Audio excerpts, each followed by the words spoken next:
नमस्कार बच्चों, मैं हूं आपकी बायोलॉजी मेंटर दिशा पामेचा। हम लास्ट क्लास में बात करते हुए आ रहे थे हमारे डीएनए के बारे में और हमने डीएनए का पूरा स्ट्रक्चर कि वो कैसे बना हुआ है, कैसे उसमें जो न्यूक्लियोटाइड्स है वो एक दूसरे से अटैच्ड होते हैं, बैकबोन जो है वो फॉस्फोडाइएस्टर बॉन्ड है और हमारे जो सेलिएंट फीचर्स हैं हमारे डीएनए के कि भाई वो उसमें एटीजीसी होता है, एटी से बॉन्ड होता है, जीसी से बॉन्ड होता है और बहुत सारे हमने क्या पढ़े थे, सेलिएंट फीचर्स पढ़े थे। आ रही है बात समझ में? अब हम बात करने वाले हैं कि हमारा जो डीएनए है वो है तो इतना बड़ा, ठीक है, लेकिन हमारा जो एक सेल का न्यूक्लियस होता है वो काफी छोटा होता है। तो हमारे को जो बहुत सारे कपड़े लेकर जाने होते हैं जर्नी के ऊपर, तो हम क्या करते हैं, एक सूटकेस लेते हैं और ज्यादातर क्या होता है, ज्यादातर हमारे जो कपड़े होते हैं वो हमारे सूटकेस से ज्यादा होते हैं, है कि नहीं है? तो हम क्या करते हैं, उन हमारे कपड़ों को फोल्ड करते हैं और फोल्ड इतना इतना छोटा करते हैं कि वो कॉम्पैक्टली हमारे सूटकेस के अंदर क्या हो जाए, पैक हो जाए। तो जो हमारा डीएनए है वो होता तो इतना बड़ा है, जबकि न्यूक्लियस होता है छोटू सा। तो उस छोटू से न्यूक्लियस में हमारे डीएनए को हमारे को क्या करना पड़ता है, कॉम्पैक्टली पैक करना पड़ता है। आ रही है बात समझ में? अब कॉम्पैक्टली पैकेजिंग जो डीएनए के होने वाली है, इस क्लास में हम उसी के बारे में पढ़ने वाले हैं, क्योंकि डीएनए को हमारे को कहां फिक्स करना है, न्यूक्लियस में फिक्स करना है। आ रही है बात समझ में? चलिए आइए शुरू करते हैं। तो हमारे पास में अगर हम बात करें किसकी, हमारे प्रोकैरियोट्स की, किसकी बात कर रहे हैं, प्रोकैरियोट्स की बात करें अगर, ठीक है, तो प्रोकैरियोट्स में हमारे पास में कितने बेस पेयर्स होते हैं, कितने बेस पेयर्स होते हैं? लास्ट क्लास में हमने क्या पढ़ा था, हमने बात करी थी कि अगर हमारे को टोटल लेंथ निकालनी है डीएनए की, तो हमारे को क्या करना पड़ेगा, जितने नंबर हैं, total number of base pairs, उनको हम क्या करेंगे, मल्टीप्लाई कर लेंगे by the distance between to base pairs. ठीक है, बात समझ में आ रही है? तो प्रोकैरियोट्स में हमारे पास में क्या है, हमारे पास में 4.6 इंटू 10⁻⁶ बेस पेयर्स है। आई बात समझ में? इतनी बात समझ में आ रही है कि नहीं आ रही है? और हमारे पास में अगर हम यूकैरियोट्स की बात करते हैं, अगर हम किसकी बात करते हैं, यूकैरियोट्स की बात करते हैं, तो यूकैरियोट्स में हमारे पास में 6.6 इंटू 10⁻⁹ बेस पेयर्स है। ये आपको मैं क्या बता रही हूं, या मैं आपको डिप्लॉयड कंटेंट बता रही हूं, ठीक है। जो हमने 3.3 इंटू 10⁻⁹ बेस पेयर्स पढ़े थे लास्ट क्लास में, वो क्या थे हमारे, वो थे हमारे हैप्लॉयड कंटेंट। ये क्या है हमारे पास में, डिप्लॉयड कंटेंट है। डिप्लॉयड है ना भाई अपने पास में डीएनए, यस और नो? हम 2n ऑर्गेनिजम्स हैं, यस और नो? मेमेलियन सेल की अगर हम यहाँ पर बात करते हैं, किसकी बात करते हैं, ममेलियन सेल की, टिपिकल ममेलियन सेल की बात कर रहे हैं यहाँ पे। तो हमारे पास में क्या है, 4.6 इंटू 10⁻⁶ बेस पेयर्स किसमें है, प्रोकैरियोट्स में है। ठीक है, अब इनको हमारे को क्या करना है, इनके हमारे पूरा डीएनए बना हुआ है, पूरा एक क्या है, लंबा स्ट्रिंग जैसा, रस्सी जैसा हमारे पास में क्या है, डीएनए है। ठीक है, राइट, बात समझ में आ गई? और यूकैरियोट्स में भी सेम चीज है। आ रही है बात समझ में? तो ये जो डीएनए है, इकोलाई में भी ऐसा है और हमारे किसमें, मेमेलियन सेल में भी ऐसा है। तो इसको क्या करना पड़ेगा, इसको पैकेजिंग करना पड़ेगा। क्या करना पड़ेगा, पैकेजिंग करना पड़ेगा। लेकिन अभी हमारे को ये बेस पेयर्स में पता है, पहले हमारे को इसको किस में निकालना पड़ेगा, लेंथ में निकालना पड़ेगा। अगर आपने कभी एरोप्लेन से ट्रैवल किया है तो आपको क्या करना पड़ता है, आपको अपने कपड़ों का या फिर विद सूटकेस आपको क्या लेना पड़ता है, वेट लेना पड़ता है। ऐसे तो आप नहीं बोलते ना कि भाई 20 कपड़े से ज्यादा अलाउड नहीं है, या 30 पेयर्स आप लेके जा सकते हो। आप क्या बोलते हो, एक उसका पूरा क्यूमुलेटिव नंबर चाहिए आपको, या वेट चाहिए आपको, दैट इज 15 केजी आप ले जा सकते हो, कहीं आप 20 केजी ले जा सकते हो, यस और नो? ठीक है, तो यहां पर हमारे को क्या निकालनी पड़ेगी, यहां पर आपको डीएनए की लेंथ निकालनी पड़ेगी। और डीएनए की लेंथ निकालने के लिए आपको क्या चाहिए? अगर हमारे को डीएनए की लेंथ निकालनी है, ठीक है, तो डीएनए की लेंथ निकालने के लिए अभी मैंने आपको बताया था क्या चाहिए। सबसे पहले आपको चाहिए total number of base pairs. क्या चाहिए? Total number of base pairs चाहिए कि कितने बेस पेयर्स हैं, कितने क्या है, total number of base pairs हैं। और आपको क्या चाहिए? आपको चाहिए कि हर बेस पेयर के बीच में, हर जो दो पास में बेस पेयर्स प्रेजेंट है उनके बीच में कितना डिस्टेंस है। क्या लिखेंगे हम यहां पर? सो डिस्टेंस बिटवीन two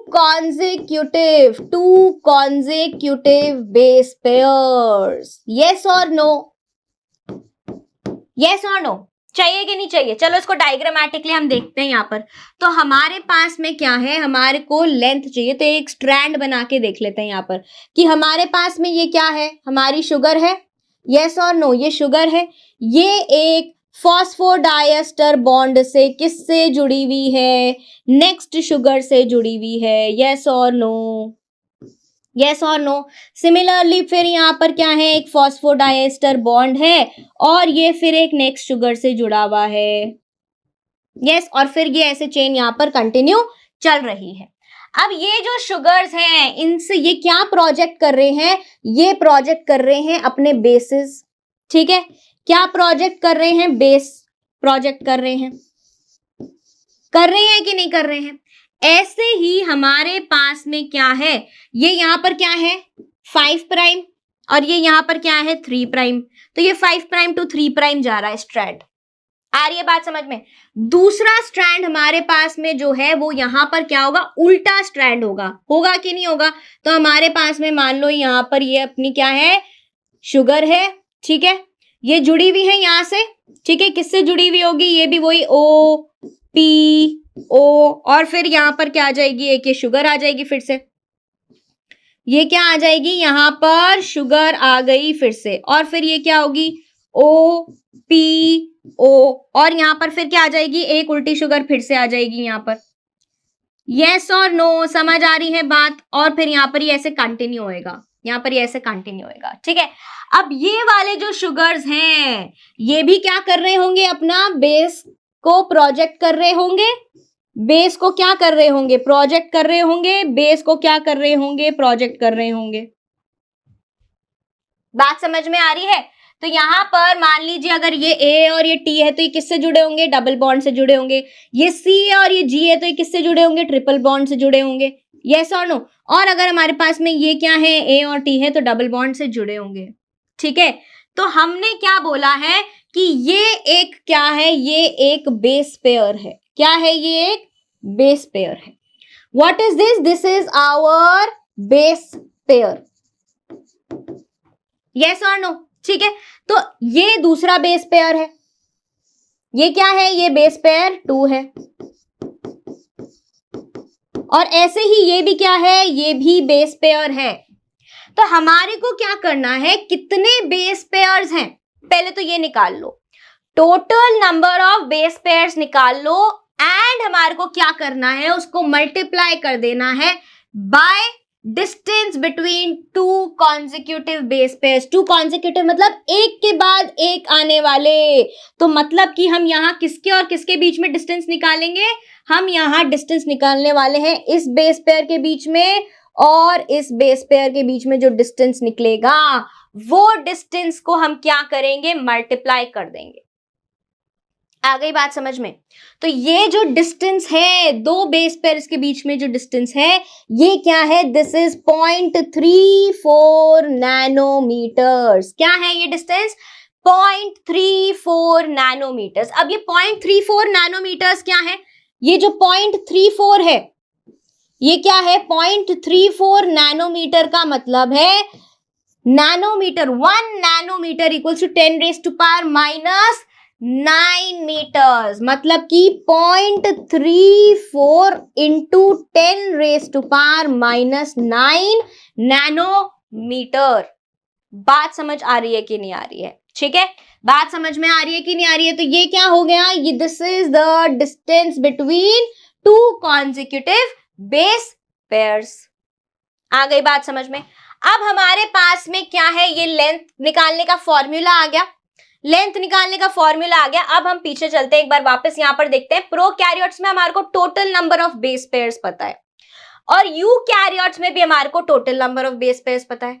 तो क्या हम लेंथ निकाल सकते हैं? बिल्कुल निकाल सकते हैं। आ जाओ भाई, लेंथ निकालेंगे। ये हमारे को डिस्टेंस तो पता ही है, चलो यहां पर लेंथ निकाल के देखते हैं। तो अब हम सबसे पहले क्या करेंगे, प्रोकैरियोटिक डीएनए की निकालेंगे लेंथ। क्या निकालेंगे? प्रोकैरियोटिक मतलब जो ई कोलाई में है हमारे पास में, उसकी क्या निकालेंगे, डीएनए की लेंथ निकालेंगे। ठीक है, आ गई बात समझ में? तो हमारे को सबसे पहले क्या चाहिए, total number of base pairs चाहिए। क्या चाहिए? Total number of base pairs, that is 4.6 into 10 raise to power 6 base pairs. ये बेस पेयर्स हो गए। इसको किससे मल्टीप्लाई करेंगे? 0.34 into 10 raise to power 9 metre per base pair. मतलब कि एक दो बेस पेयर के बीच में कितना डिस्टेंस है? 0.34 into 10 raise to power -9 metres. बात समझ में आ गई? और इसका हमारे पास में कैलकुलेशन आता है कुछ 1.36 mm। ये आपके कहाँ दिया हुआ है? एनसीईआरटी में भी दिया हुआ है। कहाँ दिया हुआ है? एनसीईआरटी में भी दिया हुआ है। यहां वहां पर थोड़ा घुमाकर क्वेश्चन पूछा है कि अगर आपके पास में प्रोकैरियोटिक डीएनए 1.36 मिलीमीटर लॉन्ग है तो उसमें कितने बेस पेयर्स हैं। आ रही है बात समझ में? तो आपको ये पता है, आपको ये पता है और आपको ये दिया हुआ है और ये निकालना है, तो क्या कर देंगे, इस वैल्यू को उस वैल्यू से डिवाइड कर देंगे। बेसिक इजी मैथ्स है। ठीक है, बात समझ में आ रही है? अब हम क्या करेंगे, यहां पर एक यूकैरियोटिक क्या निकालेंगे, यूकैरियोटिक टिपिकल ममेलियन सेल की क्या निकालेंगे, डीएनए की लेंथ निकालेंगे। यहां लिख देते हैं typical mammalian cell, typical mammalian cell. ठीक है, कितनी है भाई, कितनी थी, हमने कितनी कैलकुलेट करी थी, जल्दी से बता दो, जल्दी से बता दो। मैंने कितना बताया था आपको? मैंने आपको बताया था कि हमारे पास में 6.6 into 10 raise to power 9 base pairs हैं, जिसको हमें मल्टीप्लाई करना पड़ेगा 0.34 इंटू 10 रेज टू पावर -9 से। ठीक है, क्यों? क्योंकि ये क्या है, 10 raise to power -9 metre per base pair. इसका हमारे पास क्या आ रहा है, इसके पास हमारे आ रहा है 2.2 metres. Yes, can you believe your eyes कि आपका जो डीएनए है वो 2.25 मीटर के करीब का आपका डीएनए है। यस और नो? अभी एक और बड़ा शॉक आने वाला है। क्या शॉक देने वाली हूं आपको, यहां पर आ जाओ देखते हैं। तो यहां पर क्या हो रहा है, यहां पर आपके पास में डीएनए का साइज तो आ गया, इकोलाई का भी और मेमेलियन सेल का भी, पर क्या आपने सोचा कि इनको पैकेज तो हमारे को कहां करना है, न्यूक्लियस में करना है। न्यूक्लियस का साइज कितना बड़ा है? तो अगर हम प्रोकैरियोटिक की बात करते हैं तो प्रोकैरियोट्स में क्या होता है, क्या प्रोकैरियोट्स में न्यूक्लियस होता है? 11वीं कक्षा में 11th क्लास में आपने पढ़ा था कि प्रोकैरियोट और यूकैरियोट में सबसे बड़ा डिफरेंस यही है कि प्रोकैरियोट में एक डिफाइंड न्यूक्लियस नहीं होता है, न्यूक्लियोइड होता है, एंड हमारे यूकैरियोट्स में न्यूक्लियस के ऊपर न्यूक्लियोइड के ऊपर चारों तरफ क्या आ जाती है, न्यूक्लियर मेम्ब्रेन आ जाती है, जिससे कि वो एक डिफाइंड न्यूक्लियर स्ट्रक्चर बन जाता है। तो यहां पर हम प्रोकैरियोट्स में क्या बोलेंगे कि न्यूक्लियोइड का साइज क्या है, एक रीजन तो होता है ना जहां पर हमारा जो क्रोमोसोम है वो पैक्ड रहेगा। यस और नो? जैसे हमारी अलमारी होती है, हमारा क्या होता है, कैबिनेट होता है, ठीक है, वार्डरोब जो हमारी होती है, वहीं रखते हैं हम सारे कपड़े या पूरे कमरे में फैला के रखते हैं? हाँ, कुछ लोग जरूर रखते होंगे। तो क्या है, हमारे पास में जो प्रोकैरियोट है ना वो आपसे ज्यादा ऑर्गेनाइज्ड है। उसके पास न्यूक्लियस नहीं है, लेकिन वो अपने क्रोमोसोम्स को क्या करता है, या क्रोमैटिन मटेरियल को क्या करता है, एक ही जगह में फिक्स्ड रखता है, एक ही रीजन में, और उसको हम बोलते हैं न्यूक्लियोइड। ठीक है, एंड न्यूक्लियोइड का साइज पता है आपको कितना है? 1 माइक्रोमीटर। और इसी 1 माइक्रोमीटर में इस 1.36 mm की डीएनए को आपको फिक्स करना है, पैक करना है।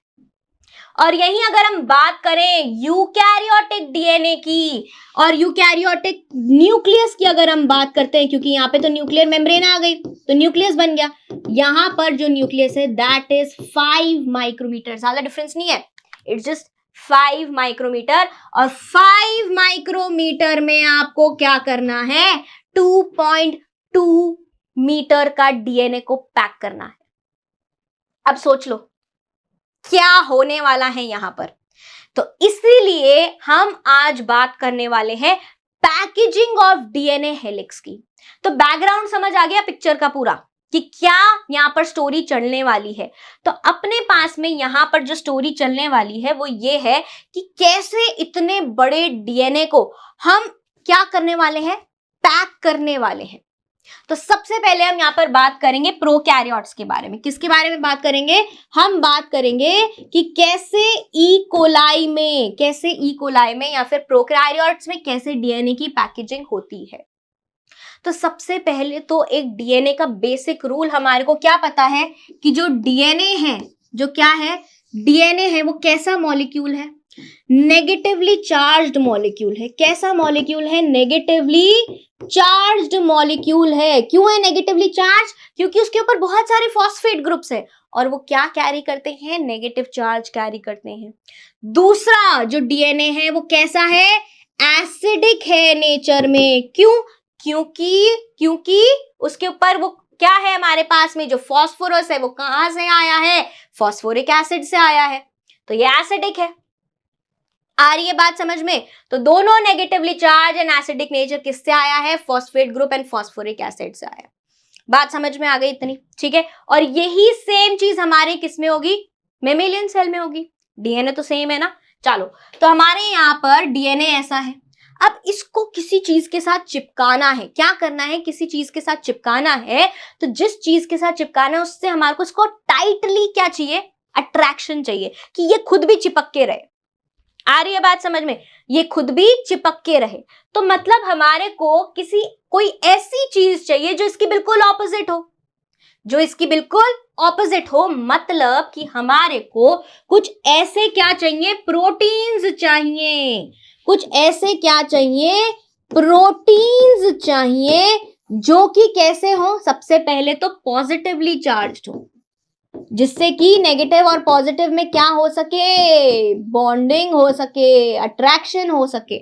तो यहां पर क्या हो रहा है, प्रोटीन्स कैसे होंगे, पॉजिटिवली चार्ज्ड होंगे। तो नेगेटिव और पॉजिटिव अट्रैक्ट करते हैं, यस और नो। एंड प्रोटीन्स एसिडिक होने चाहिए कि बेसिक होने चाहिए, बेसिक प्रोटीन्स होने चाहिए। तो हमारे यहाँ पर क्या होगी, जो पैकेजिंग होगी वो बहुत टाइट होगी। आई बात समझ में? अब हमारे पास में हम यहाँ क्या देख रहे हैं, एक हमारे पास में यहाँ पर प्रोकैरियोटिक सेल देख लेंगे। ठीक है, अब ये क्या है, प्रोकैरियोटिक सेल है। अब यहाँ पर हम किसकी बात कर रहे हैं, हमारे क्रोमैटिन मटेरियल की बात कर रहे हैं, जेनेटिक मटेरियल की, डीएनए की बात कर रहे हैं। तो आपको क्या लगता है कि डीएनए ऐसे पूरे सेल में ऐसे फैला रहता है क्या, स्कैटर्ड रहता है ऐसे डीएनए पूरा? नो, जो आपका डीएनए है वो ऐसे स्कैटर्ड नहीं रहता है। आपका जो डीएनए है वो कैसे रहता है, एक रीजन में कॉम्पैक्टली पैक्ड रहता है। मतलब अगर आप मानो कि यहाँ पर क्या है, ये रीजन बना दिया है, एक रीजन में क्या रहेगा, कॉम्पैक्टली पैक्ड रहेगा, ऐसे ऐसे कॉम्पैक्टली यहाँ पर क्या रहेगा, पैक्ड रहेगा। यस, और ये किसके साथ में पैक्ड रहेगा, ये पैक्ड रहेगा हमारे कुछ basic and positively charged proteins के साथ में। आ रही है बात समझ में? बात समझ में आ रही है कि नहीं आ रही है? तो इस रीजन को हम क्या बुलाकर जाते हैं, इस रीजन को हम बुलाकर जाते हैं न्यूक्लियोइड। तो जो हमारा क्या है, प्रोकैरियोटिक डीएनए है वो एक न्यूक्लियोइड में क्या है, पैकेज्ड है। और कैसे पैकेज है, ये लूप्स में ऐसे अरेंज होता है। कैसे अरेंज होता है, ऐसे लूप्स में अरेंज होता है, हेल्ड टुगेदर इन लूप्स। आपकी एनसीईआरटी कह के जाती है जो आपका क्रोमैटिन है प्रोकैरियोट्स में वो लूप्स में अरेंज होता है। आ रही है बात समझ में। और किससे लूप्स में अरेंज होता है, ये जो प्रोटीन्स है ये इनको पकड़ के रखते हैं, कॉम्पैक्टली पैक करके रखते हैं। कहां पर, एक स्पेसिफिक रीजन में, जिसको हमने प्रोकैरियोट्स में क्या बोला है, न्यूक्लियोइड बोला है। बात समझ आई कि नहीं आई, यस और नो। चलो आगे बढ़ते हैं। अब यहां पर प्रोकैरियोट्स की बात खत्म हो गई, किसके साथ चालू करेंगे, यूकैरियोट्स के साथ में चालू करेंगे। मतलब कि एक टिपिकल ममेलियन सेल के बारे में बात करेंगे। किसके बारे में बात करेंगे, टिपिकल मेमेलियन सेल के बारे में बात करने वाले हैं। ठीक है, चलो तो अब हमारे पास क्या है, हमारे पास में एक मेमेलियन सेल है, ठीक है। और हमारे पास में क्या होगा, एक मेम्ब्रेन बाउंड न्यूक्लियर रीजन होगा, जिसको हम क्या बोलकर जाएंगे, जिसको हम बोलेंगे न्यूक्लियस। क्या बोलेंगे, न्यूक्लियस।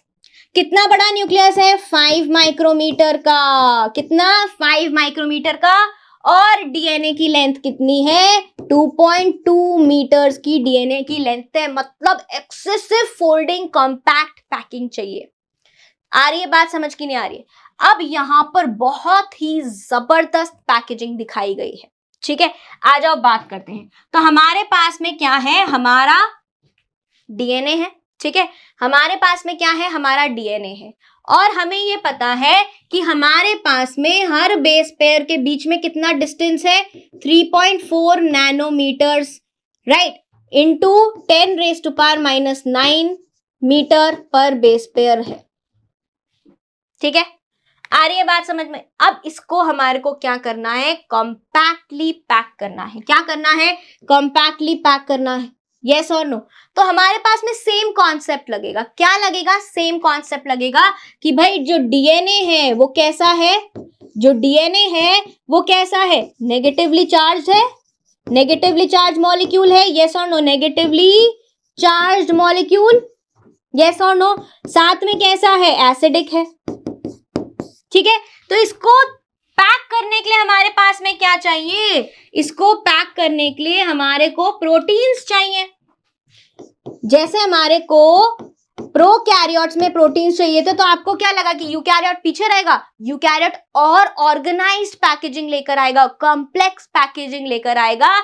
क्योंकि यहां पे हमारा जो क्या है, न्यूक्लियस है वो तो छोटू सा है, लेकिन अगर आप देखो यहां पर डीएनए की लेंथ, तो वो तो मीटर्स में चली गई।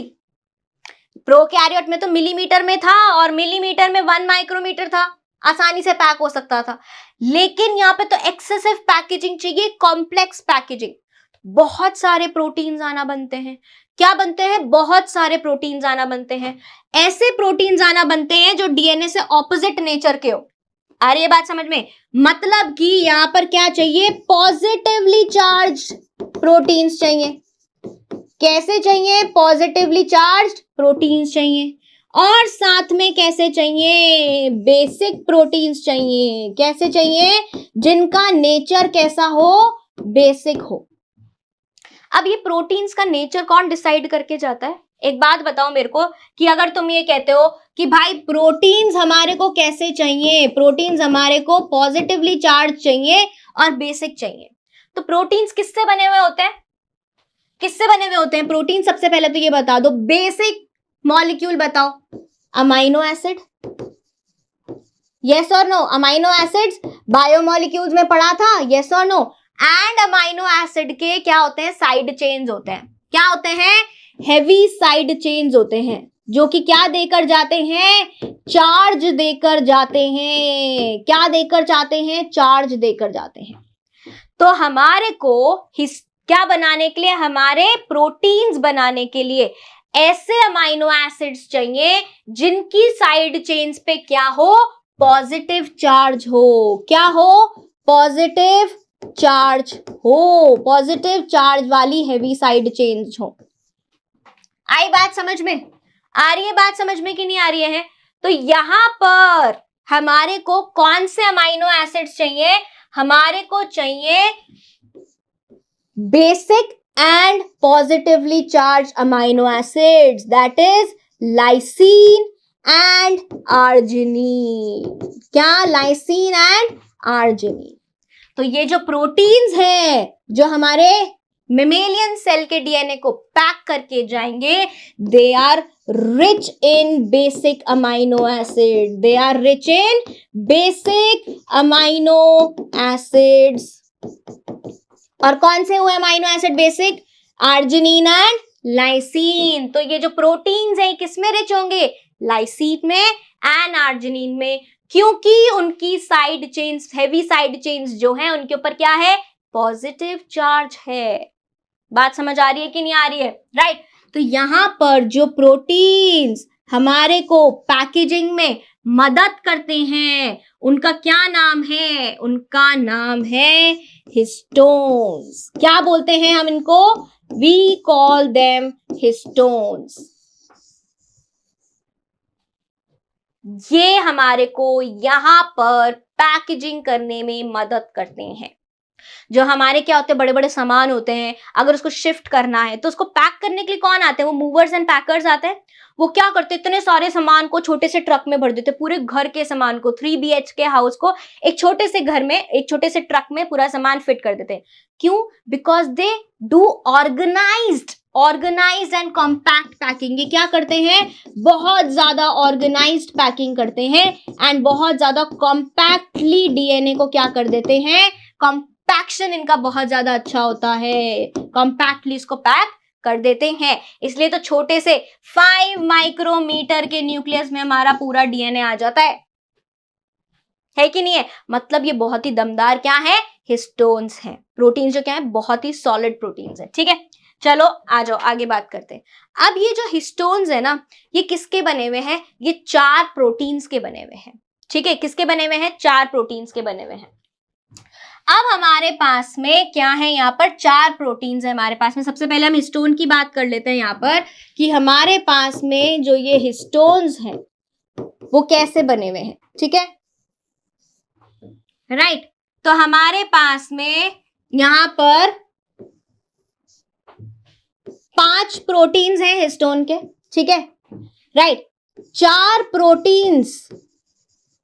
प्रोटीन्स तो मिलकर क्या बनाते हैं? हिस्टोन का कोर बनाते हैं. और एक प्रोटीन अलग से अटैच्ड होता है. एक प्रोटीन क्या होता है? अलग से अटैच्ड होता है. ठीक है, इसका भी काम है पैकेजिंग में. तो यहां पर 4 प्रोटीन्स कौन से हैं इनकी बात कर लें. तो हमारे पास में जो 4 प्रोटीन्स हैं वो क्या क्या है? हमारे पास में H2A है 1 प्रोटीन. हमारे पास में H2B है अनदर प्रोटीन. हमारे पास में H3 है अनदर प्रोटीन. एंड हमारे पास में H4 है अनदर प्रोटीन. और जो वो सिंगल प्रोटीन है ये क्या है? हमारा H1 है. ये क्या है? हमारा H1 है. बात समझ में आ रही है कि नहीं आ रही है? बात समझ आ रही है? यस. तो अब हमारे पास में ये जो H2A है दिस इज इनटू 2. ठीक है, H2B है ये भी 2 होते हैं. H3 है ये भी 2 होते हैं. और H4 है ये भी 2 होते हैं. मतलब कि हमारे पास टोटल मिला के कितने हो गए? 1 2 3 4 टाइप्स है. Into 2 is equals to 8. ठीक है, बहुत सारी मैथ्स हो रही है ना यहाँ पे. और कितनी इजी मैथ्स है. पर 4 की टेबल तो हम सबको आती है और 4 की नहीं आती तो 2 की तो आती है ना. 2 4 8. यस और नो? चलो, तो यहाँ पर हमारे पास में क्या है? 8 प्रोटीन मॉलिक्यूल्स का एक क्या बना है? ऑक्टामर बना है. क्या बोलते हैं इसको? ऑक्टामर बोलते हैं. क्या बोलते हैं? हिस्टोन ऑक्टामर बोलते हैं. बात समझ आ रही है कि नहीं आ रही है? ठीक है, क्या बोला इसको? हिस्टोन ऑक्टामर बोलते हैं. आई बात समझ में? चलो अब क्या देखेंगे हम? इस हिस्टोन का हम क्या देखने वाले हैं? हम डायग्राम देखने वाले हैं. देखें, चलो. तो हमारे पास में क्या है? ये हिस्टोन प्रोटीन्स ऐसे प्रेजेंट होते हैं. H2A, H2A, H2B, H2B, right. And यहां पर 2H3 एंड हमारे पास में क्या है 2H4 तो ये क्या होता है, ये अरेंज होते हैं। ये क्या है, मोनोमर्स है ना, ये क्या है, मोनोमर्स है। तो now these monomers get arranged into an octamer structure. किस में अरेंज होंगे, ये एक ऑक्टामर स्ट्रक्चर में अरेंज होंगे। कैसे अरेंज होंगे ये देख लेते हैं, आ जाओ। तो सबसे पहले तो अपने पास में यहां पर ये बना लो फर्स्ट फ्लोर, ठीक है, ये ऐसे हो गया, राइट। और उसके ऊपर हम क्या बनाएंगे, इसके पीछे बनाएंगे, जस्ट ऐसे ही तो प्रेजेंट होंगे इसके पीछे, राइट, इसके पीछे तो पड़े। ये फर्स्ट फ्लोर बन गया, ठीक है। फर्स्ट फ्लोर किसका बना हमारा, H2A H2A, ठीक है। और ये क्या है आगे इधर H2B, और ये इसके पीछे क्या है, एक और H2B। अरेंज हो गया, अरेंज हो गया कि नहीं हो गया। और हमारे पास में फिर यहाँ पे क्या है, ये है ऐसे अरेंज्ड, ये ऐसे। आ रही है बात समझ में। तो ये क्या हो जाएंगे H3 और ये क्या हो जाएगा H4 अरेंज हो गया। तो ये कुछ आपका ऐसा सा बन जाएगा, एक क्यूबॉइडल अरेंजमेंट हो जाएगा यहाँ पर, ठीक है, ऐसे। और इनके पीछे ये इधर और इनके पीछे ये इधर, ये कुछ कैसा सा अरेंजमेंट हो गया आपका, ये कुछ आपका क्यूबॉइडल अरेंजमेंट हो जाता है, ठीक है। यस और नो, बात समझ में आ रही है या नहीं आ रही है, ठीक है। क्या हो गया, ये क्यूबॉइडल अरेंजमेंट सा हो गया यहाँ पर, अंडरस्टूड, आ गई बात समझ में। अब इसके ऊपर हमारा क्या रैप्ड होता है, इसके ऊपर ये जो पूरा क्या बन गया है, एक हिस्टोन ऑक्टामर बन गया है। क्या बन गया है, इसके ऊपर हिस्टोन ऑक्टामर के ऊपर, ऑक्टामर क्यों बोल रहे हैं, क्योंकि इसमें 8 मोनोमर्स है। इस ऑक्टामर के ऊपर हमारा क्या होता है, लपटा हुआ हमारा डीएनए रैप अराउंड होता है। क्या होता है, डीएनए रैप अराउंड होता है, ठीक है।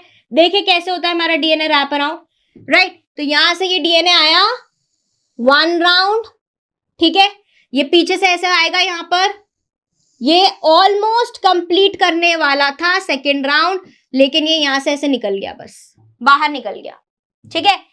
कितना हुआ, ऑलमोस्ट 2 राउंड्स कंप्लीट करने वाला था। ऑलमोस्ट क्या करने वाला था, 2 राउंड्स कंप्लीट करने वाला था, लेकिन उसने 2 राउंड्स कंप्लीट नहीं किए, ठीक है।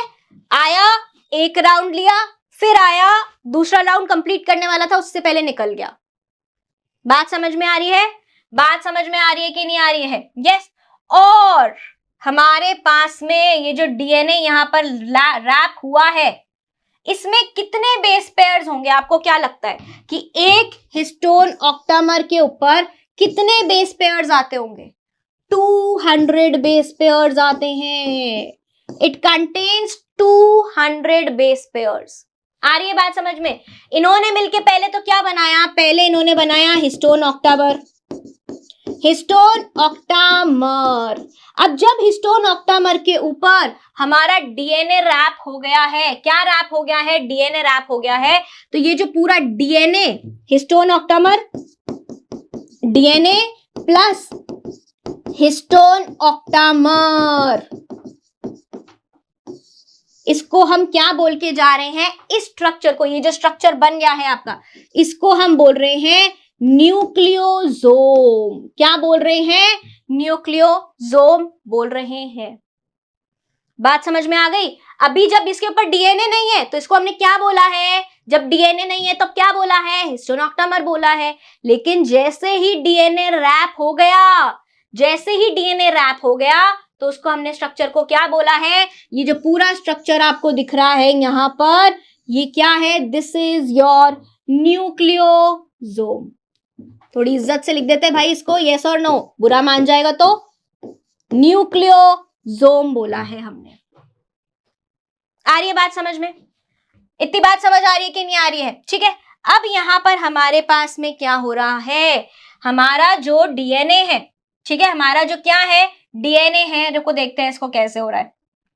चलो, तो अब क्या हो रहा है, हमारा जो डीएनए है वो इस हिस्टोन ऑक्टामर पे रैप्ड है। ये 1 2 3 4, पीछे ये और 5 6 7 8, ठीक है, ये हो गए। अब इसके ऊपर हमारा क्या है, ये डीएनए कुछ ऐसा सा रैप हो रखा है, ठीक है। कितने बेस पेयर्स आ गए इसके ऊपर में, इसके ऊपर आ गए हमारे पास में 200 बेस पेयर्स, राइट। एंड हमारे पास में ये डीएनए ने कितना टर्न ले लिया है, 1/3 राउंड ले लिया है, या फिर आप उसको बोल सकते हो 1.75 राउंड। आ रही है बात समझ में। अब ये जो आपका जो बाहर निकला है डीएनए, क्या निकला है, ये जो आपका डीएनए बाहर निकला है यहां से, ठीक है, जो नेक्स्ट किस पे कनेक्ट करके जाएगा, अगर हम इसको देखें यहां पर, अगर आगे कनेक्ट करता है तो आगे क्या होंगे, आगे यहां पर हमारे पास में क्या होंगे, हिस्टोन्स होंगे, यस और नो, यहां पर भी तो ऐसे होंगे ना, इसके ऊपर भी क्या होएगा, ये हमारा बाउंड होगा ऐसे, यस और नो ऐसे, और ये यहां से निकल जाएगा। तो ये जो बीच में जो हमारे दो, एक तो ये न्यूक्लियोसोम है और एक ये न्यूक्लियोसोम है, इसके बीच में छोटा सा डीएनए बच गया ना, जो दो न्यूक्लियोसोम को जोड़ रहा है, तो इसके बीच में यहां पर हमारा एक प्रोटीन आता है जिसको हम बोलते हैं लिंकर, सॉरी, जिसको हम बोलते हैं H1 प्रोटीन। क्या बोलते हैं, H1 प्रोटीन बोलते हैं। इसको हम क्या बोल के जाते हैं, इसको हम बोलते हैं H1 प्रोटीन। आ रही है बात समझ में, इतनी बात समझ में आ रही है, यस और नो, ठीक है। तो यहां से हमने क्या दिखाया कि ये किससे बाउंड है, हमारे इस वाले डीएनए से बाउंड है। अब जो डीएनए दो न्यूक्लियोसोम के बीच में है, उस डीएनए को पता है क्या बोलते हैं, उस डीएनए को बोलते हैं लिंकर डीएनए। क्या बोलते हैं, लिंकर डीएनए। आपने बहुत बार सुना होगा कि एक छोटी सी रोड है जो कि दो एरिया को जोड़ रही है, उसको हम क्या बोलते हैं, लिंक रोड बोलते हैं।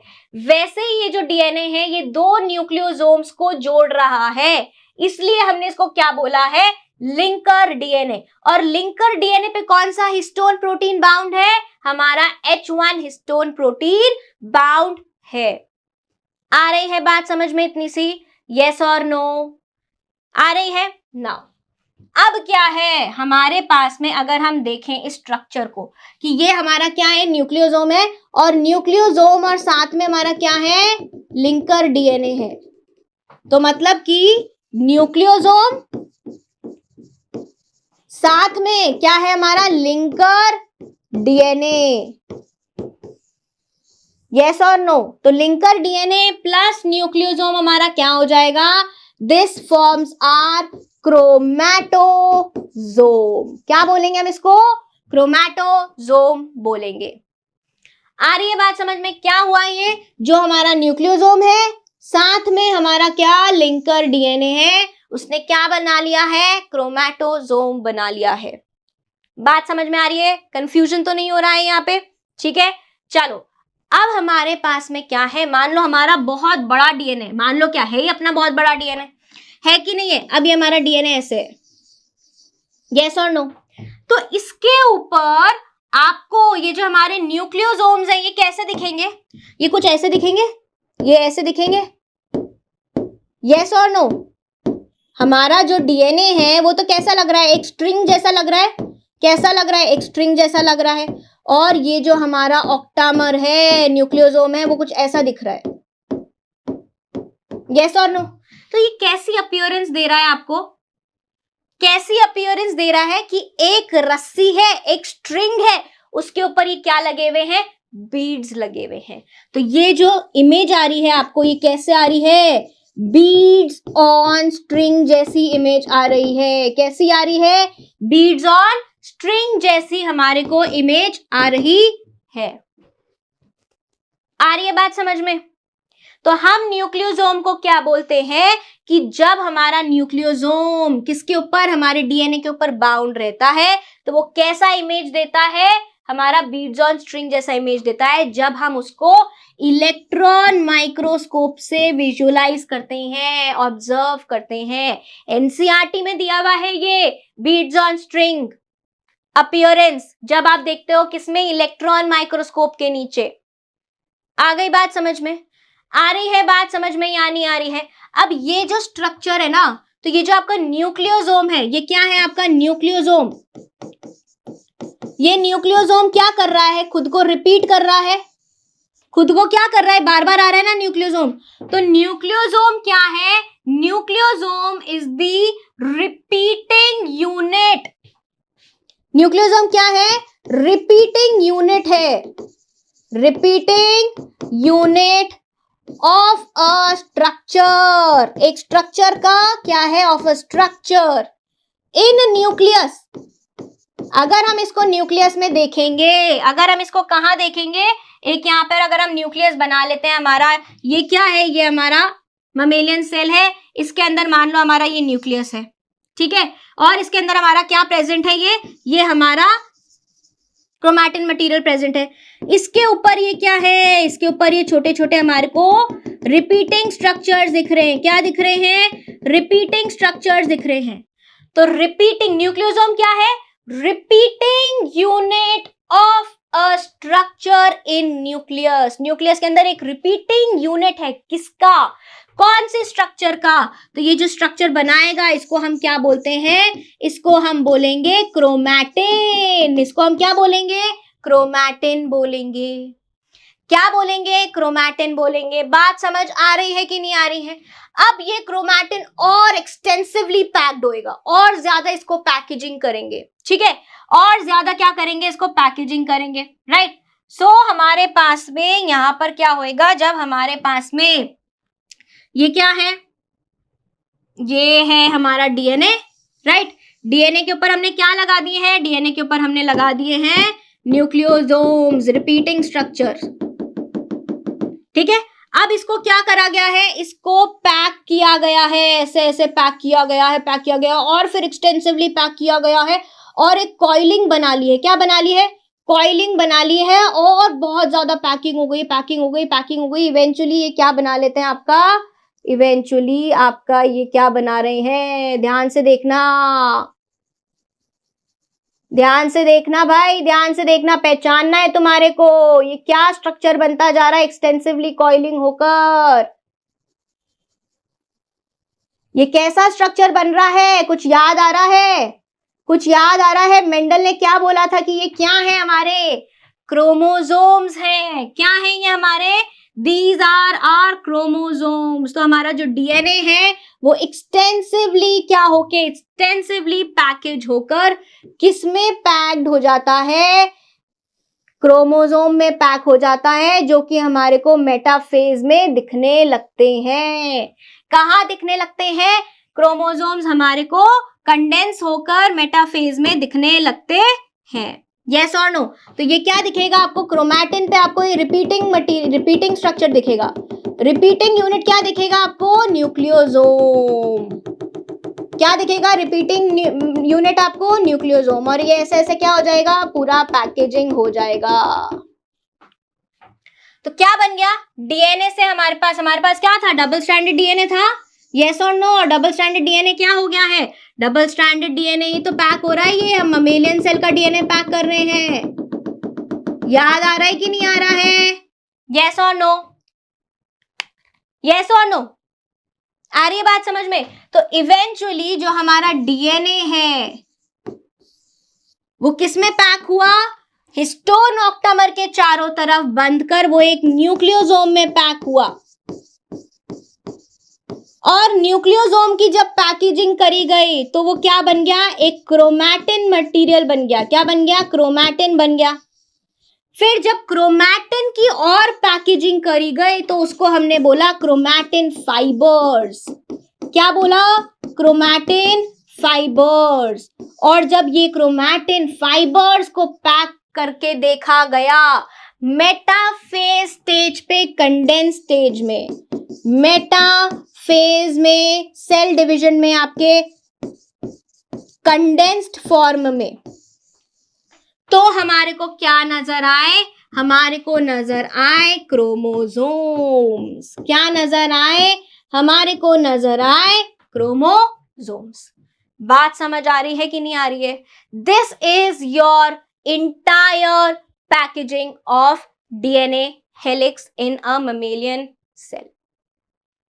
बात आ रही है समझ में? बात आ रही है समझ में कि नहीं आ रही है?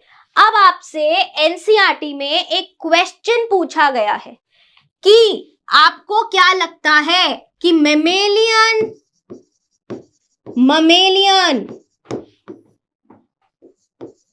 सेल में जो हमारा क्या है, डीएनए है, उसमें कितने हमारे पास में न्यूक्लियोसोम्स होंगे? कितने हमारे पास में क्या होंगे? न्यूक्लियोसोम्स होंगे। ये क्वेश्चन पूछा है। आ रही है बात समझ में? क्या पूछा है? हमारे को एक क्वेश्चन पूछा है कि ममेलियन सेल में हमारे पास में कितने न्यूक्लियोसोम्स होंगे या कितने ऐसे बीड्स दिखेंगे हमारे को। तो आप क्या बोलोगे कि भाई सबसे पहले तो हम ये सोच लेते हैं कि हमारे पास में टोटल बेस पेयर्स कितने हैं, total number of base pairs कितने हैं, और एक न्यूक्लियोसोम पे कितने रैप्ड होते हैं? एक न्यूक्लियोसोम पे 200 बेस पेयर्स रैप होते हैं। मतलब कि अगर हम यहाँ कैलकुलेशन लगाएं तो 6.6 इंटू 10⁻⁹ को अगर हम 200 को हम और कैसे लिख सकते हैं? 2 इंटू 10⁻² लिख सकते हैं। यस और नो? 2 इंटू 10⁻² क्या होता है?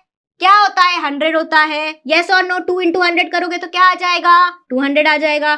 तो यहां पर जब हमारा कैलकुलेशन हुआ तो ये 2 9 में से क्या हो जाएगा? कट हो जाएगा। यस और नो? करके देख लो ना भाई तुम। यहाँ पर 1 2 3 4 5 6 7 8 9, यस, और नीचे क्या है?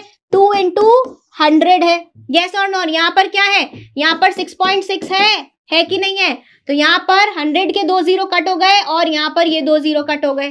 तो कितना बचा? 2 से 6.6 को अगर माइनस डिवाइड करेंगे तो क्या बचेगा? 3.3। तो हमारा कैलकुलेशन क्या आ रहा है? कितने हमारे पास में न्यूक्लियोसोम्स होंगे? 3.3 इंटू 10⁻⁷ हमारे पास में न्यूक्लियोसोम्स होंगे। बात समझ आई कि नहीं आई? बात समझ आ रही है? यस और नो? सारी चीजें समझ आई? फटाफट से क्या करेंगे? एक एनसीईआरटी का रिवीजन करके जाएंगे। आ जाओ। तो हमारे पास में क्या है? जो डिस्टेंस है दो कॉन्जिक्यूटिव बेस पेयर्स के बीच में कितना होता है? 0.34 नैनोमीटर। मीटर में लगाएंगे तो मल्टीप्लाई कर देंगे 10⁻⁹ से। उसके बाद में हम क्या बोलेंगे कि जो टोटल लेंथ है हमारे डीएनए की, डबल हेलिक्स की, वो क्या है? बहुत ज्यादा है। चाहे वो आप प्रोकैरियोट्स के लिए देख लो, चाहे आप यूकैरियोट्स के लिए देख लो। बात समझ में आ रही है कि नहीं आ रही है? 10⁻⁻6 कितना हो गया? 1 माइक्रोमीटर हो गया, जो कि क्या है? प्रोकैरियोटिक न्यूक्लियस का साइज है। आ रही है बात समझ में? उसके बाद में अगर हम मेमेलियन सेल का लेंथ निकालना चाहते हैं, length of DNA double helix, किसमें? ममेलियन सेल में, तो हम क्या करेंगे? Total number of base pair multiplied by distance between दो consecutive base pairs, which is 6.6 10⁻⁹ base pair multiplied by 0.34 into 10⁻⁻⁹ meter per base pair. बात समझ में आ रही है कि नहीं आ रही है? और ये क्या आ जाएगा अपना? 2.2 मीटर का डीएनए का लेंथ। अग्रीड? यस और नो? फिर जब हम बात करेंगे, अगर प्रोकैरियोट्स में पैकेजिंग की अगर हम बात करते हैं तो प्रोकैरियोट्स में कैसा होता है? इकोलाई की बात करेंगे। इकोलाई में क्या है? डिफाइंड न्यूक्लियस नहीं, उसको हमने क्या बोला है? न्यूक्लियोइड बोलते हैं। क्या बोलते हैं? न्यूक्लियोइड बोलते हैं। यस और नो? डीएनए क्या नहीं रहता है? डीएनए स्कैटर्ड नहीं रहता है थ्रू आउट द सेल। बात समझ में आ रही है? बहुत ही ऑर्गेनाइज रहता है। डीएनए क्या है? नेगेटिवली चार्ज है, held together with some positively charge proteins. And जहां पर जिस रीजन में, प्रोकैरियोटिक सेल के जिस रीजन में हमारा क्या जो क्रोमैटिन मटेरियल है वो इकट्ठा रहता है, इस रीजन को हम क्या बोलते हैं? न्यूक्लियोइड बोलते हैं। यस और नो? यस और नो? किसकी मदद से ये इकट्ठा रहते हैं? यहाँ पर किसकी मदद से रहते हैं? ये हमारे नेगेटिवली चार्ज प्रोटीन्स और बेसिक प्रोटीन से क्या रहते हैं? एक साथ हेल्ड रहते हैं together in form of loops. बात समझ में आ रही है? तो प्रोकैरियोट्स में डीएनए न्यूक्लियोइड में मिलता है आपको, organize in large loops and held by proteins. आई बात समझ में? ठीक है। अब बात करते हैं यहां पर किसकी? यूकैरियोट्स की। बहुत बड़ा डीएनए। कितना बड़ा डीएनए है? 2.2 मीटर का। न्यूक्लियस कितना है, छोटू सा है, 5 माइक्रोमीटर का। बहुत ज्यादा ऑर्गेनाइज्ड पैकेजिंग करनी पड़ेगी। आजकल तो कितने सारे मीम्स आते हैं कि भाई पैकेजिंग के लिए आप इसको ऐसे फोल्ड करो, ऐसे फोल्ड करो, ज्यादा कपड़े लेके जा सकते हो। यस और नो? वैसे ही यूकैरियोट्स तो बचपन से क्या है, बहुत ही ज्यादा स्मार्ट है, ऑर्गेनाइज्ड है, कॉम्पैक्ट पैकिंग करके जाते हैं। राइट, कॉम्पैक्ट क्या करके जाते हैं, पैकेजिंग करके जाते हैं। Set of positively charged basic proteins, यहां पर क्या होगा, पॉजिटिवली चार्ज और बेसिक प्रोटीन्स को लेकर आएंगे। वो क्या करेंगे, वो होल्ड करेंगे हमारे डीएनए को, जो कि नेगेटिवली चार्ज्ड है, एसिडिक है नेचर में, उसको होल्ड करके जाएंगे। अब चार्ज हमारे प्रोटीन्स पे कौन डिटरमाइन करके जाता है, प्रोटीन की साइड की हेवी चेन्स, जिनके ऊपर क्या है, हमारे पॉजिटिव हमारे अमाइनो एसिड्स हैं, बेसिक अमाइनो एसिड्स। तो जो हमारे हिस्टोन्स होंगे वो किस में रिच होंगे, लाइसिन में और आर्जिनिन में। So amino acids with positively charged side chains कौन से हैं, लाइसिन है, आर्जिनिन है।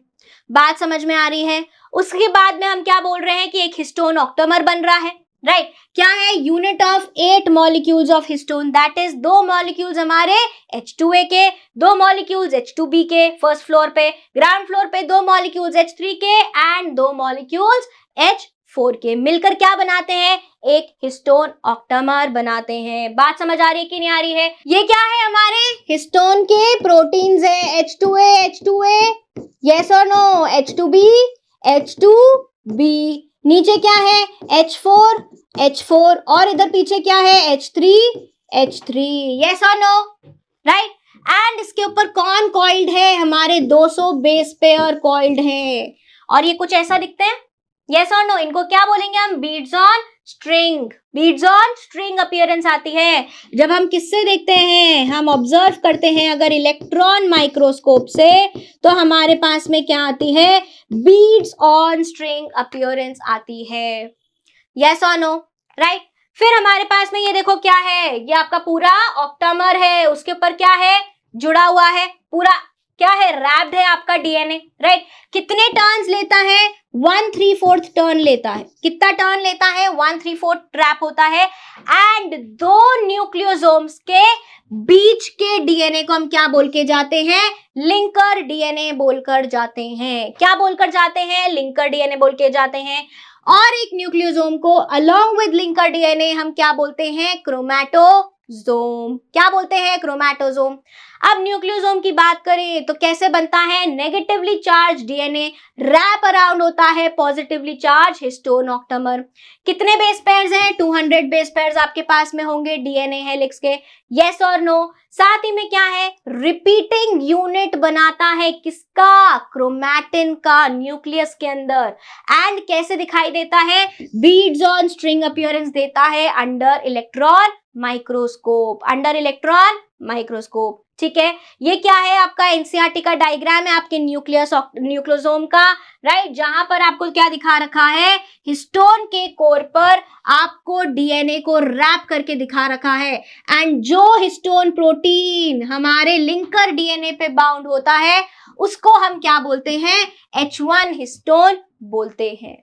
बात समझ आ रही है, बात समझ आ रही है कि नहीं आ रही है? तो ये ऐसा ही कुछ बनेगा, राइट। डीएनए है, डबल हेलिक्स, किसके ऊपर बाउंड हुआ, न्यूक्लियोसोम के ऊपर, बीड्स ऑन स्ट्रिंग वाली अपीयरेंस आई, क्रोमैटिन फाइबर बना, और क्रोमैटिन फाइबर किसमें कन्वर्ट हो गया, कंडेंस हो गया क्रोमोसोम पे at your metaphase during cell cycle का डिवीजन या फिर सेल डिवीजन, ठीक है। बात समझ में आ रही है कि नहीं आ रही है? फिर क्या है हमारे पास में, क्रोमैटिन है which is a thread like stained coloured body, जो कि हमारे को न्यूक्लियस में दिखती है। उसके बाद में हमारे पास क्रोमैटिन फाइबर्स हैं कि जो क्रोमैटिन है उसको और कॉम्पैक्टली पैक किया जाएगा, राइट, इनटू क्रोमैटिन फाइबर्स। और क्रोमैटिन फाइबर्स को फर्दर हम क्या करते हैं, पैकेज करते हैं इनटू क्रोमोसोम्स। बात समझ में आ रही है? इतनी बात समझ में आ रही है या नहीं आ रही है? ठीक है। अब हमारे पास में क्या है, हमने हिस्टोन प्रोटीन्स की तो बात कर ली है। क्या बात कर ली है, हिस्टोन प्रोटीन्स की तो बात कर ली है, लेकिन there are some more protein जिनको हम क्या बोलते हैं, नॉन हिस्टोन क्रोमोसोमल प्रोटीन्स। क्या बोलते हैं? Non histone chromosomal proteins. ये कब काम आते हैं? इनको हम शॉर्ट में बोलते हैं NHC proteins. Non histone chromosomal proteins कब काम आते हैं? ये हमारे काम आते हैं at higher level of packaging. कब काम आते हैं? At higher level of packaging. बात समझ आ रही है? यस और नो? राइट, ठीक है।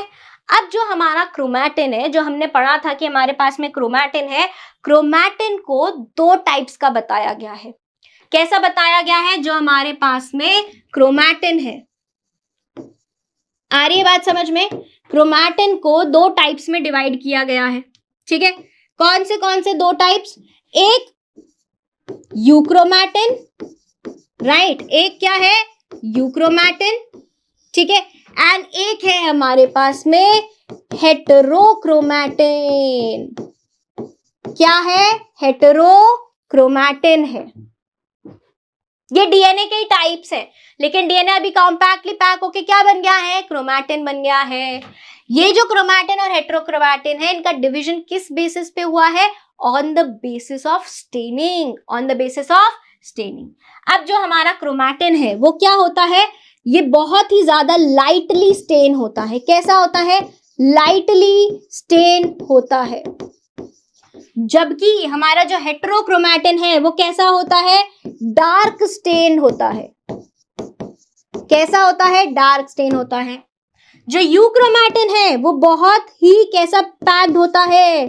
लूजली पैक्ड होता है। कैसे पैक्ड होता है? लूजली पैक्ड होता है। जबकि जो हेटेरोक्रोमैटिन है वो कैसे पैक्ड होता है? टाइटली, डेंसली पैक्ड होता है। कैसे पैक्ड होता है? डेंसली पैकेजिंग होती है। कैसी पैकेजिंग होती है? डेंसली पैकेजिंग होती है। अब डेंसली पैकेजिंग होती है तो यहाँ पर जो यूक्रोमैटिन है, जो लूजली पैक्ड है, इसमें तो जो प्रोसेसेस है अपना रेप्लिकेशन, ट्रांसक्रिप्शन, ये आसानी से हो सकते हैं, आसानी से हो सकते हैं। तो ये जो यूक्रोमैटिन है ये क्या है? ट्रांसक्रिप्शनली एक्टिव है, मतलब ट्रांसक्रिप्शन होता है इसका, ये प्रोटीन एक्सप्रेस करता है, ट्रांसक्रिप्शन होता है इसमें। जबकि हेटेरोक्रोमैटिन इतना क्या है? टाइटली पैक्ड है, ये ट्रांसक्रिप्शनली इनएक्टिव होता है, मतलब कि इसमें ट्रांसक्रिप्शन नहीं होगा, ये एक्सप्रेस नहीं करेगा प्रोटीन्स को, ये ट्रांसलेशन में नहीं जाएगा। साथ ही में अगर हम रेप्लिकेशन की बात करते हैं यहां पर, तो रेप्लिकेशन कब होता है? हमारे यूक्रोमैटिन का रेप्लिकेशन अर्ली एस फेज में हो जाता है। क्यों हो जाता है अर्ली एस फेज में? क्योंकि ये इतना लूजली पैक्ड होता है, आसानी से खुल जाता है। क्या है? लूजली पैक्ड है, आसानी से खुल जाता है, इसलिए फटाफट क्या हो जाता है? इसका रेप्लिकेशन हो जाता है, अर्ली एस फेज में हो जाता है। जबकि हेटेरोक्रोमैटिन का रेप्लिकेशन कब होता है? लेट एस फेज में होता है। तो ये क्या है? डेंसली पैक्ड है, टाइटली पैक्ड है, इसको खुलने में टाइम लगता है। फिर जब ये खुलता है धीरे धीरे तो एस फेज काफी आगे निकल चुका होता है, और जब एस फेज आगे निकल चुका होता है तो काफी देर हो जाती है, लेट एस फेज आ जाता है, और लेट एस फेज में हेटेरोक्रोमैटिन का रेप्लिकेशन होता है। आ रही है बात समझ में? यस और नो? ठीक है। तो हमारे पास में क्या है? कुछ हमारे नॉन हिस्टोन क्रोमोसोमल प्रोटीन्स हैं, जो कि एडिशनल सेट ऑफ प्रोटीन्स होते हैं, जिसके लिए क्यों चाहिए होता है? For packaging of chromatin at higher level. Chromatin की हमारे को हायर लेवल पे अगर पैकेजिंग करनी हो तो कौन आएगा हमारे पास में? Non histone chromosomal proteins. उसके बाद में हमने क्रोमैटिन को दो में डिवाइड कर दिया, यूक्रोमैटिन में एंड हेटेरोक्रोमैटिन में। यूक्रोमैटिन क्या है? लूजली पैक्ड रीजन है क्रोमैटिन का, लाइटली स्टेन होता है, ट्रांसक्रिप्शनली एक्टिव होता है। क्योंकि भाई ये लूजली पैक्ड होता है, ट्रांसक्रिप्शन में फटाफट हो सकता है। बात आ रही है समझ में? इसमें जीन्स होते हैं जो कि क्या करते हैं? आपके प्रोटीन्स को एक्सप्रेस करके जाते हैं। आ रही है बात समझ में? उसके बाद हम अगर बात करें यहाँ पर हेटेरोक्रोमैटिन की, तो हेटेरोक्रोमैटिन क्या है? डेंसली पैक्ड है। डेंसली पैक्ड है तो स्टेन भी डार्क होएगा, और स्टेन भी डार्क होएगा, और साथ में क्योंकि ये डेंसली पैक्ड है तो ट्रांसक्रिप्शनली भी इनएक्टिव रहेगा। और रेप्लिकेशन भी इसका कब होता है? लेट एस फेज में होता है, क्योंकि ये बहुत खुलने में टाइम लगा देता है। बात समझ आ रही है कि नहीं आ रही है? तो ये क्या था? ये था कि पूरा हमारा इतना बड़ा जो डीएनए है उसको कैसे आपने छोटे से न्यूक्लियस में पैक कर दिया। आपको लेके जाने इतने सारे कपड़े और सूटकेस आपका छोटा सा है, तो कैसे आप उसमें पैक करोगे ताकि आपका जो जेनेटिक मटेरियल है वो एक जनरेशन से दूसरे जनरेशन में आसानी से जा सके। आई बात समझ में? तो ये था हमारा packaging of DNA double helix. Next class में हम बात करने वाले हैं हमारे रेप्लिकेशन के बारे में कि कैसे डीएनए 1 से 2 होता है। आ रही बात समझ? तो मिलते हैं आपसे नेक्स्ट क्लास में, तब तक के लिए बाय बाय।